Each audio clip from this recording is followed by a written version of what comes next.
আমাৰ অন্য এটা ভিডিঅ'লৈ আপোনালোকক স্বাগতম জনাইছোঁ। আজি আমি জবা ফুল কেনেকৈ কাটিং কৰিব লাগে, হাইব্ৰিড জবা এটোকে দেখাম। আহকচোন এতিয়া ভিডিঅ'টো আৰম্ভ কৰোঁ।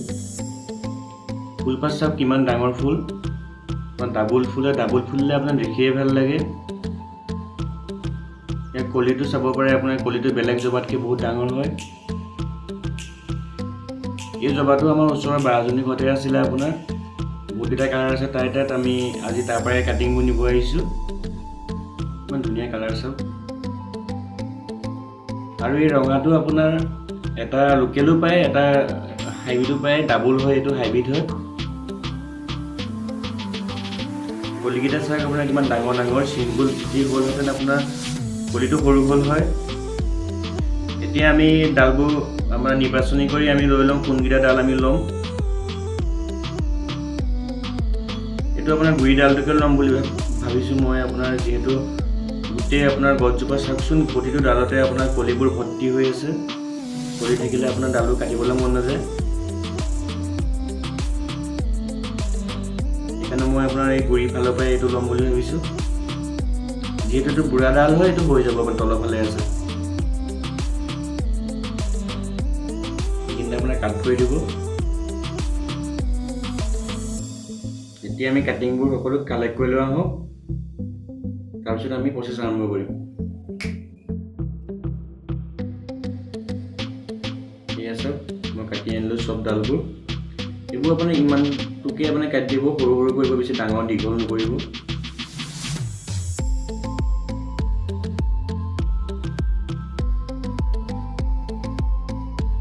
ঠিক আছে, ধুনীয়াকৈ মই কাটি ল'লোঁ।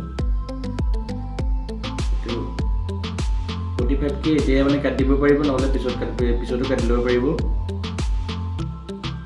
ধুনীয়াকৈ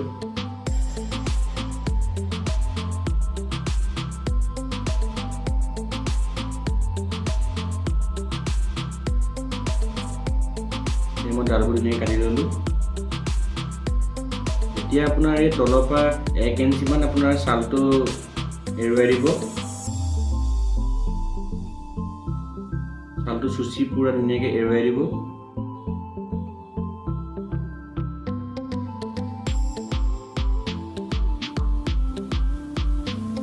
আৰু তলৰ চাইডে এইটো 45 কাটি দিব।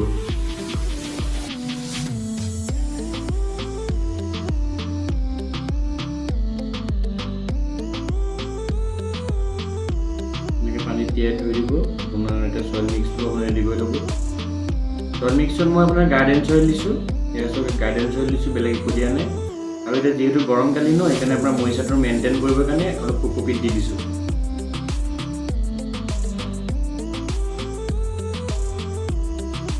এটা পট লৈ ল'ব, পটটা লৈ ল'ব। ইউজ কৰা পট লৈ একো নাই, মই ইউজ কৰাই লৈছোঁ। আপোনাৰ ডেনাচলটো আপোনাৰ আছে, ডেনাচল কৰিয়ে ল'ব।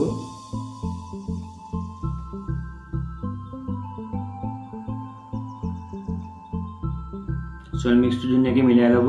তাৰপিছত আপোনাৰ পটটো ফুল কৰি দিব।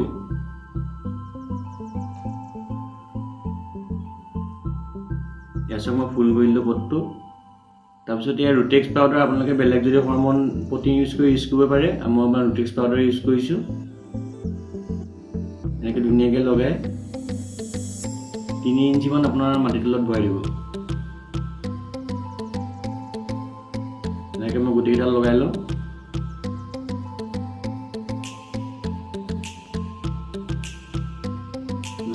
ঘূৰাই দিব।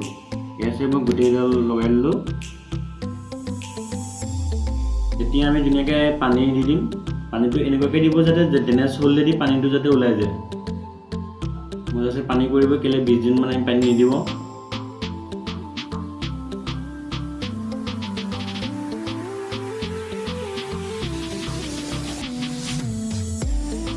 পানী দিলোঁ।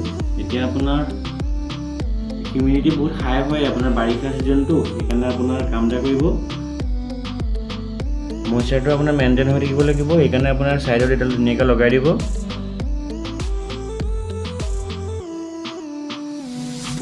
ধুনীয়াকৈ এনেকৈ লগাই দিব। তাৰপিছত আপোনাৰ কেৰি বেগ লৈ ল'ব এটা, পিপি পালে পিপি লৈ ল'ব, ডাঙৰ পিপি।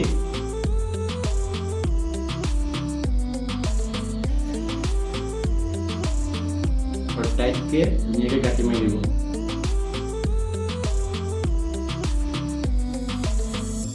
যিহেতু এতিয়া বহুত বৰষুণ দি থাকে, পানী বেছি পৰিলে আপোনাৰ মানে কাটিংবোৰ বেয়া হৈ যোৱা চান্স থাকে। এনেকৈ কৰি দিলে আপোনাৰ মইচাৰ মেইনটেইন কৰি ৰাখে।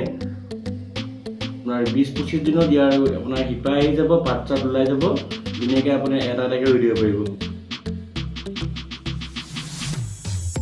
ভিডিঅ'টো যদি চাই ভাল পালে লাইক কৰিব, শ্বেয়াৰ কৰিব, ছাবস্ক্ৰাইব কৰিব আৰু বেলটো বজাই দিব যাতে আমাৰ নতুন নতুন আপডেটবোৰ আপোনালোকে পাই থাকে।